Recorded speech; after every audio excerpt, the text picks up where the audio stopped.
Қалай ойлайсыздар, ауылда қандай мәселе бар және де оны шешу үшін туризм қандай бір оң әсер ете алады?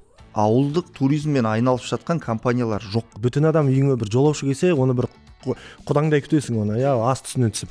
Бірақ ақшаға келген кезде біз қонақ күте алмай қаламыз. Бізде намыс.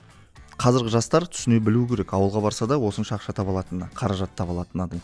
Негізгі біздің кәдімгі қонақ күтуіміз, құда күтуіміз, жолаушыны күтуіміз, оның өзі туризмға айналдыруға болады. Яғни оның өзін бизнесқа айналдыруға болады. Оның өзі бизнесқа айналдыруға болады. Және Қызылкөл, Роза озері дейміз ғой, әйгілі болған Қызылкөл.